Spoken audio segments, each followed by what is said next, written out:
अस्सलाम वालेकुम फ्रेंड्स, कैसे हैं। आज से हम जो है एक अपने टेंसेस की सीरीज स्टार्ट करने जा रहे हैं। ठीक है। टेंसेस को डिटेल में पढ़ने से पहले हमें सबसे पहले समझना होगा कि टेंसेस होते क्या हैं।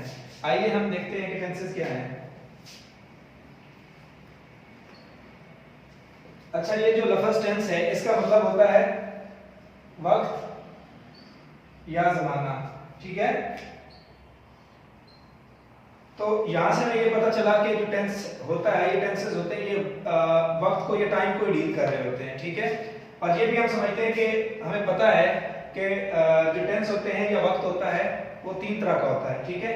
सबसे पहले जो हमारा गुजर चुका होता है उसको हम पास्ट बोलते हैं। ठीक है। उसके बाद प्रेजेंट होता है, उसके बाद फ्यूचर होता है। ठीक हो गया। पास्ट को हम उर्दू में माजी भी कहते हैं, फेल माजी बोलते हैं। ठीक है। यस को हम ये भी बोलते हैं कि गुजरा हुआ। प्रेजेंट को हम फिलहाल बोलते हैं। इसको दूसरे वर्ड्स में हम मौजूदा भी कह सकते हैं या जो चल रहा हो। ठीक है। मौजूदा जो चल रहा हो। ठीक है। और उसके बाद हम फ्यूचर होता है जिसको हम फिर मुस्तकबिल बोलते हैं उर्दू में, या इसको आसानी से समझने के लिए आप कह सकते हैं कि आने वाला, जो कल आएगा। ठीक है। पास्ट हमारा होता है जो गुजर चुका होता है। ठीक है। प्रेजेंट होता है जो हमारा चल रहा होता है। ठीक है। और फ्यूचर होता है आने वाला। ठीक है। बेसिकली तो ये तीन टेंस हैं, लेकिन इनको आगे फर्दर हमने फोर काइंड्स में डिवाइड किया हुआ है। फोर काइंड्स इसकी हैं, फोर इसकी हैं और फोर इसकी हैं। इस तरह ये टोटल कितने बन जाते हैं? 12। ठीक है। अब हम अगली लेक्चर सीरीज में इन 12 जो टेंसेस हैं उनके बारे में डिटेल में पढ़ेंगे। लेकिन हम देखते हैं कि इनके 12 कौन कौन से होते हैं। फोर।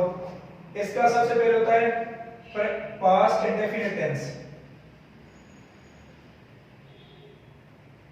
पास्ट इंडेफिनिट टेंस होता है। इसी तरह प्रेजेंट का जो है प्रेजेंट इंडेफिनिट टेंस होता है।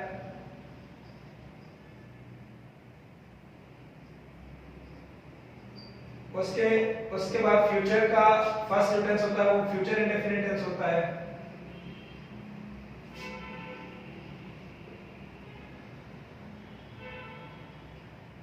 ठीक हो गया।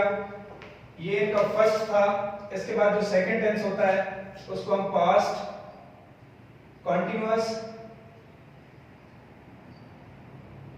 कंटिन्यूअस या प्रोग्रेसिव भी बोलते हैं। प्रोग्रेसिव टेंस होता है। इसी तरह प्रेजेंट कंटिन्यूअस या प्रोग्रेसिव टेंस होता है।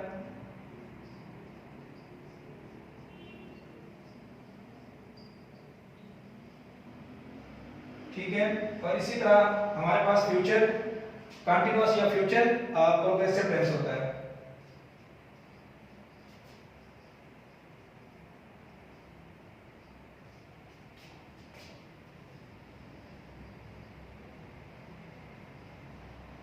ठीक हो गया।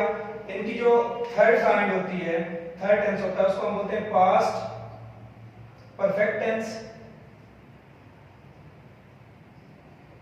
इसी तरह इसका प्रेजेंट परफेक्ट टेंस होता है।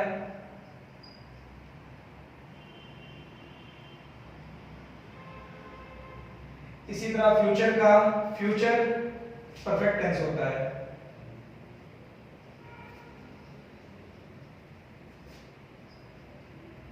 और जो लास्ट वन है इन तीनों का, फोर्थ नंबर पे, वो हमारे पास आता है पास्ट परफेक्ट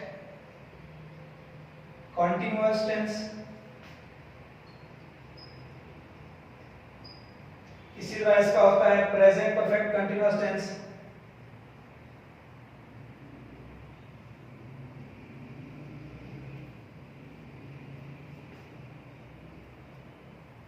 और इसी तरह फ्यूचर का होता है फ्यूचर